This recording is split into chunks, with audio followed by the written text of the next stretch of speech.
I can do a golden nugget. That was funny. Okay, so back to Genesis 22. Like I said, Pastor Rick said something really cool.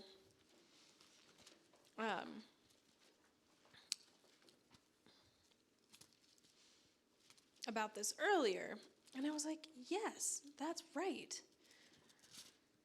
So if we go to Genesis 22, it's talking about when Abraham takes his one and only son, Isaac, up to sacrifice him, basically.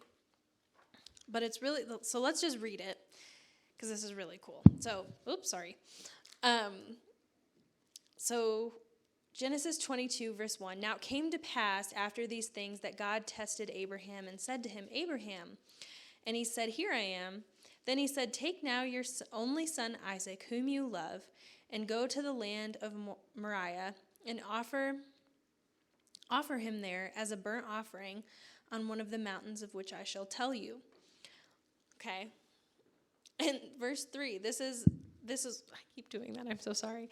And this is Pastor Rick was pointing out. It says, so Abraham rose early in the morning and saddled his donkey and took 2 of his young men with him and Isaac his son, and he split the wood for the burnt offering and arose and went to the place of which God had told him.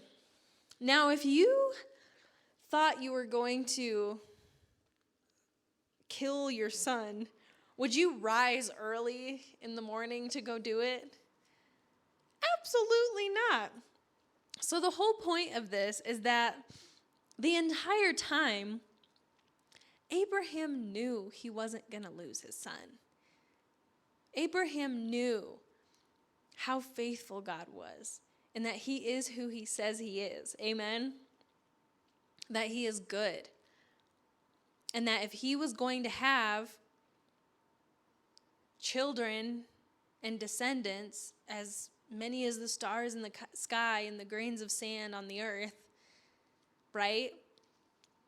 He knew Isaac wasn't going to die. He knew God was going to do something amazing.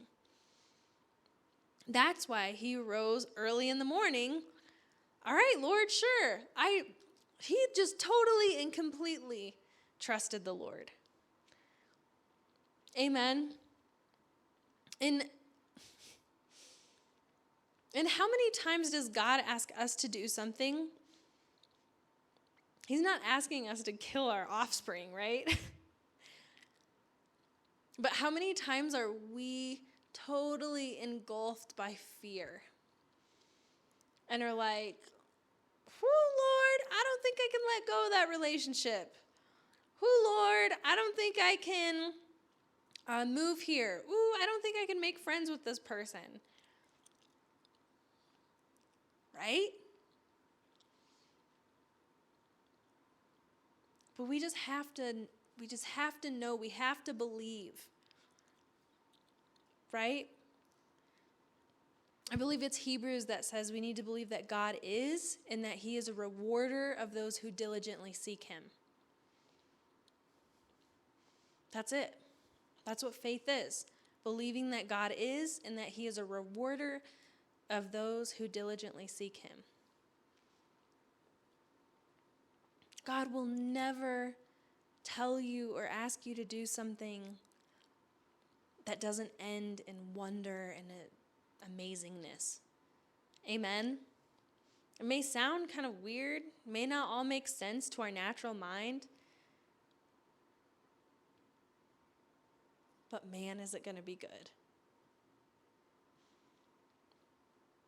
And anyways, so the end of this is that obviously, like, Abraham's like,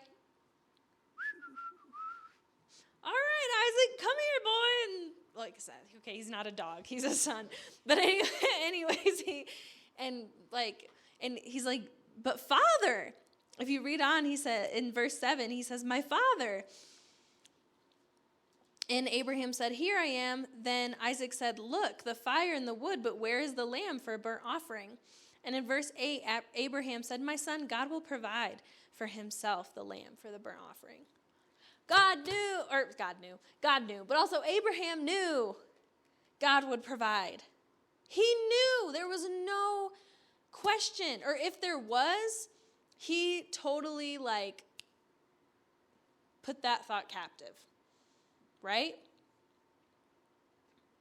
He was like, nope, God's going to provide.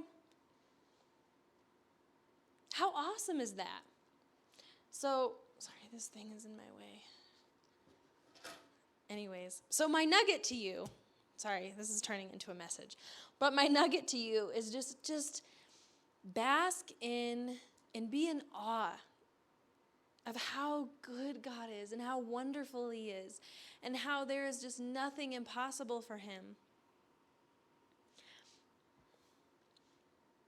Man, even when Hagar and Ishmael got sent away from Abraham's household, God sprung up a well. She was like, I got to go put my baby over here because I don't want to watch him die. Right? And then God's like, no, he will not die. Here's a well. My point is there is nothing impossible for him. Absolutely nothing.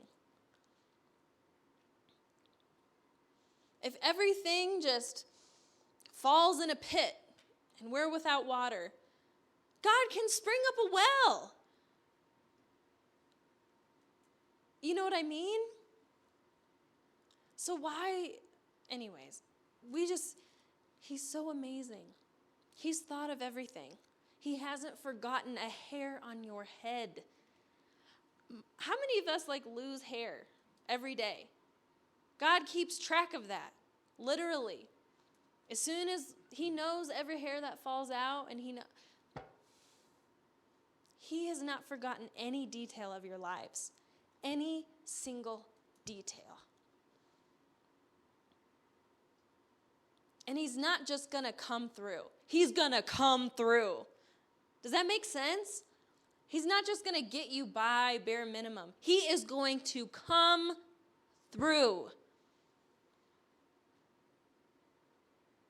Isn't that amazing? So my nugget today is just remember the goodness of God. Remember his love for you, his never failing love for you.